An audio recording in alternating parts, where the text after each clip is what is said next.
Сәлеметсіз бе? Қазір біз көрнекті ақын, әрі философ Нұржан Наушабаевтың дүниеге келген Қостанай ауданы Владимирск ауылындамыз. Нұржан Наушабаев дүние ағартушылық бағыттың көрнекті өкілі. Оның өмірбаянына тоқталып кетсек. Анасы Қадишадан жастайынан айырылған ол нағашыларының қолында тәрбиеленген. Троицк қаласында Расулов медресесінде білім алған. Жастайынан араб парсы тілдеріндегі кітаптар мен татар башқұрт жазушыларының шығармаларын оқиды. Әнші сері балуан атанып үлгідегі нақыл, терме толғау, мысал және нақыл хақлия жырларын жазды. 1858 жылы туылған Нұржан Наушабай 1919 жылы қайтыс болды. Өз артынан әдебиет шығармаларын сақтап, ұрпақтан ұрпаққа жете берсін деп қалдырған Нұржан Наушабай әдебиетінде білімге, ағартушылыққа, надандықты жоюға, халық дәстүрлері сақтауға, туған жеріне тағзым етуге, ерлік пен батылдықты дәріптеуге шақырған. Сол себепті осы кісінің сіңірген еңбегі үшін Тобол қаласында Нұржан Наушабай атында мектеп құрылды. Біз соған қазір жол жүреміз.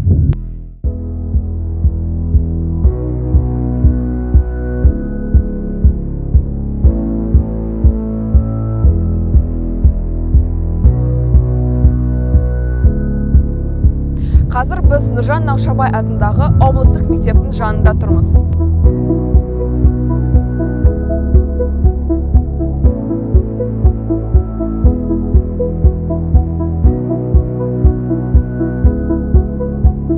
Мектеп ашылған мерзімімен бөлісесіз бе? Әрине. Біздің Нұржан Наушабай атындағы мектеп осы Қостанай ауданы бойынша жалғыз қазақ мектебі. Бұның ашылу уақыты 1995 жылы балабақша ретінде, тұңғыш қазақ балабақшасы ретінде ашылған. Одан кейін балалардың көбеюіне байланысты негізгі мектеп болып, орта мектеп болып, ары қарай мінекей қазіргі таңда гимназияға дейін көтеріліп отырмыз. Не себепті мектепке Нұржан Наушабай ұлы аты берілген? Негізінде мектеп алғаш ашылған жылдары Тобол қазақ мектебі деген атпен болған. Кейіннен осы Нұржан Наушабаев атын 2004 жылы алдық. Өйткені Нұржан Наушабаев осы қазақтың біртуар ақыны, біздің осы Қостанай ауданының Владимировка ауылындағы Құттық жерінде дүниеге келген. Тақтақ ақын, өзі сегіз қырлы, бір сырлы, сондай бір палуан, өте белгілі адам болған. Сондықтан да енді сол өзіміздің қазағымыздың ұлы тұлғасы есімізде мәңгі сақталу үшін осы қайраткерлер, осы мектептің директоры, бұрыннан жұмыс жасап бірнеше жыл қызмет еткен Сартов Құттықожа ұлы, Жанқұтты Құттықожа ұлы, және тағы да жаңағы Наушабаевтың өзінің туған туысқандары, Алдамжаровтың кезінде сол кезде көп мәселе көтеріліп, осы біздің мектебімізге Нұржан Наушабаев атағын алып берді. Бұған біз енді өзіміз мақтанышпен айтамыз. Балаларымызға енді көптеген осы кісінің өлеңдерін, шығармаларын насихаттап, үнемі айтып отырамыз. Ұлттық құндылықты жүзеге асыруға бағытталған қандай бұрыштар ұйымдастырылған? Бізге оларды көрсете аласыз ба? Бізде енді ең бастысы осы Нұржан Наушабаев атамызға арналған мұражайымыз бар. Балаларымыздың сол Нұржан атамыздың шығармаларымен сусындап ары қарай дамуы үшін біз көбіне тарих сабақтарын, қазақ тілі сабақтарын сол мұражайда балаларға өткізе отырып таныстырамыз. Одан қалды Нұржан тану деген курс сабағымыз бар өткізілетін. Мұғалімдеріміз өзі бағдарлама жасап қорғаған кітабын. Сондықтан осы Нұржан тану курсы да 5-6 сыныптардан бастап жүргізіледі бізде. Одан қалды мектебіміздің екінші қабатында балаларымыздың жаңағы ұлттық құндылықтарын қалыптастыру мақсатында бұрыш ұйымдастырылған рухани жаңғыру, рухани қазына байлық туралы қазағымыздың ұлттық киіз үйі, жаңағы әртүрлі заттары, ұмытыла бастаған Мысалы, көптеген құндылықтарымызды сол жерден балаларға үйретіп жатамыз, бұрыш құрылған.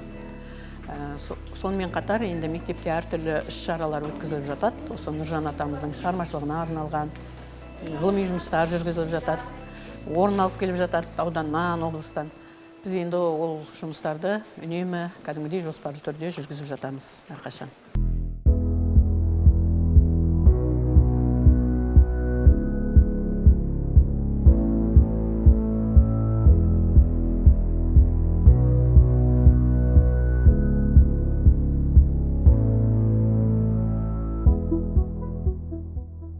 Нұржан Наушабайға арналған мұражай. Осы жерде ақынның көптеген шығармалардың өзінділер жинақталған. Оған қоса Нұржан Наушабайдың халықтың әлеуметтік өміріне қосқан үлесі туралы ақпарат берілген. Нұржан ақынның жұрт жүрегінен терең орын алған, соншалық жұртшылық автордың 1903 жылы шыққан кітаптарының өзін қолмен көшіріп ел арасына таратқаны байқалды. Нұржан Наушабаевтың өлеңдерінің негізгі тақырыбы өнер білім мен адамгершілік қасиеттерін насихаттау. Заманының қалпына айтылған сөз, тақпақ, термен, лепірген жігітке өлеңдерінде және тағы басқа мысалдарында адам мінез құлқы мен жамандық, жақсылық, әділдік жайын, замана бағытын, қоғамдық құбылыстарды сипаттады. Адам бойындағы қараулық, дүниеқорлық, тойымсыздық көріністерін сынады.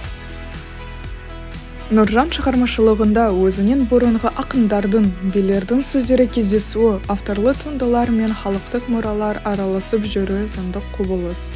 Жеке жарық көрген жинақтары Манзумат Қазақия, Жұмбақ, Нұржан мен Сапарғалидың Жұмбақ айтысы, Алаш.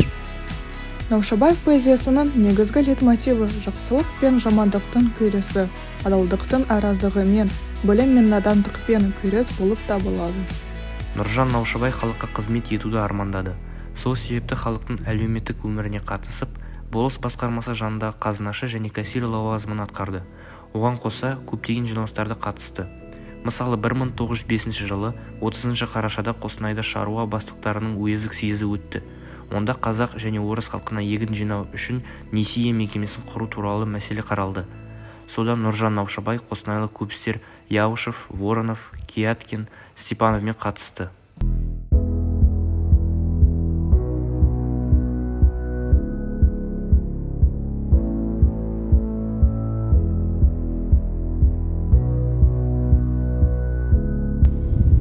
Қазақтың көрнекті қайраткері, ағартушы Нұржан Наушабайұлы қазақ халқын мүддесін сақтап қалуы еліміздің азаматтары үшін маңызды зор.